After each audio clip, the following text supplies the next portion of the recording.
po di ako nakakaranas ng gutom. Ngayon po nararanasan ko na. Kapag wala ka pong pagkain, hindi ka po pa nakakakain. Tatama rin ka kumilos, kumbaga lumpapay ka na lang. Parang nanginginig ka na lang sa gutom nung di ka na magsasalita.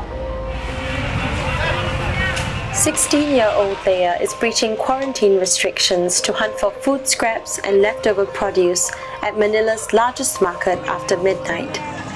Sobrang sakit. Siyempre po, parang nakakaya rin yun, yung napupulit ng gulay. Siyempre, mas unahin mong makakain ka kaysa mayayaya ka pa. Like her, more than 5 million Filipinos have gone hungry in one of the world's toughest and longest COVID-19 lockdowns. Hindi kami natakot mamatay sa COVID. Takot kami na mamatay sa gutom. Leia's mother, Elena, used to make enough money as a massage therapist and running this small store to keep their large family fed.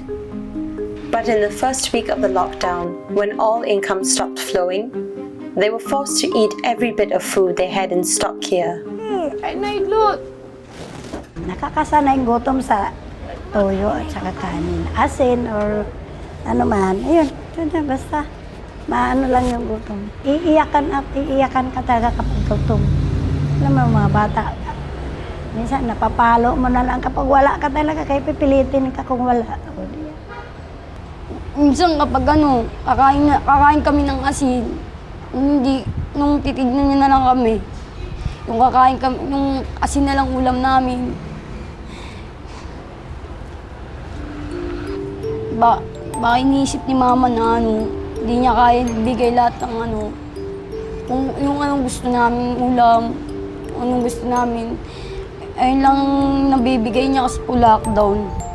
Pero kahit asin lang, okay lang sa amin, at nakakakain kami. Including Leia, 10 children and 13 grandchildren live under Elena's roof. Only one still has an income since the lockdown forced businesses to shut. It's estimated that over 10 million people lost their jobs and livelihoods to COVID-19. The government pledged to help 18 million low-income families with emergency cash subsidies of at least $100 a month for 2 months. But aid has been slow to reach many. Leia's mom received just $138 2 months after the lockdown began, the equivalent of 4 days' income for her. It was gone within a week. Mapipilitan ako mangutang. Kailangan Hindi ko naman pabayaan. The majority waited so long, and also the tranche they got was next to nothing. It was equivalent to about 9 pesos per person per day over the last 5 months. You can't do anything with that. Well, the thing is, the subsidy was not meant to be like a cure-all. It was just meant to be a partial subsidy. So, and we have to recognize also that government has its own constraints. They don't have infinite money. Without sufficient help from the government, the urban poor are turning to each other to survive. In San Roque, 28 community kitchens like this one keep the hungry fed. Meron ka ngang pandemya, di ba? At kailangan maging malusog yung mga tao. Hindi sila magiging malusog kung puro delata yung papakain mo sa kanila. A third of Manila's population live in slums like this one, which are a viral hotbed for COVID-19. Measures like safe distancing and face masks are luxuries for slum dwellers. Space is a luxury for the rich. So the poor, they live in small homes in crowded, congested communities. The poor really have it worse in the normal time. They also have it worse, I think, in times of crisis right now. Leia's family is too poor to protect themselves properly against the coronavirus. Minsan po kapag di ba kunyari, isa lang yung maskotes lalabahan ko. Tapos pag sinampay ko po, gagamitin po ng isa kong kapatid. Tapos nawawalan po ako ng mask. Minsan po kapag lalabas po ako, parang kinakabahan po ako kasi uso yung virus.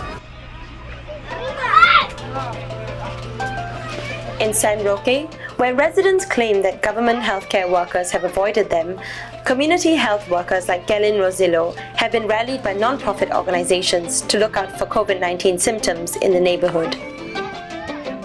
50, 60, 75, ganun na ang mahal.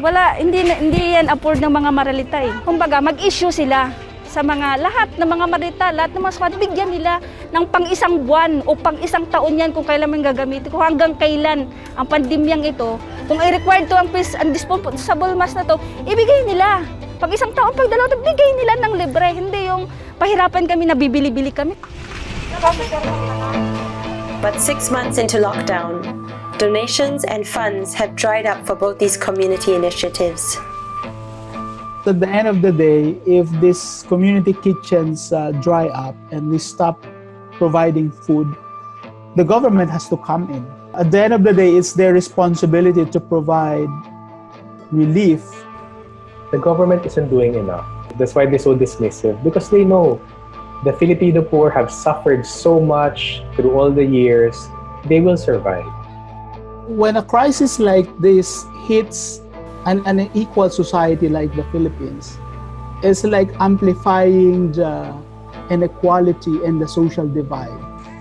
Street vendors couldn't sell on the streets, jeepney drivers, pedicab drivers, tricycle drivers couldn't operate, couldn't go out and pick up passengers. So it would be very difficult for them to recover economically from this crisis.